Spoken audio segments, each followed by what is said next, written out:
అతని దగ్గరికి 10-12 సంవత్సరాల గల అతని మనవడొచ్చాడు. ఆ మనవడు వేరే ఊళ్ళో అతని తల్లిదండ్రులతో కలిసి ఉండేవాడు.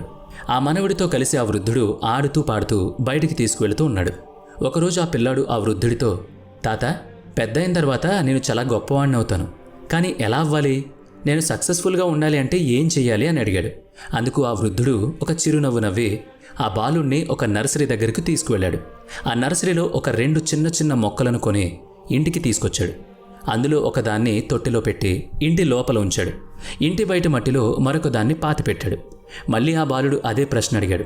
తాత, ఇందాక నేను జీవితంలో సక్సెస్ అవ్వాలంటే ఏం చేయాలి అని అడిగాను కదా, దానికి నువ్వు ఇంకా సమాధానం చెప్పలేదు, ఎందుకు అని అడిగాడు. అందుకు ఆ వృద్ధుడు, ఇప్పుడు మనం ఈ 2 మొక్కలను నాటాం కదా, వాటిలో ఏది బాగా పెరుగుతుందనుకుంటున్నావు, సమాధానం చెప్పు అని అడిగాడు.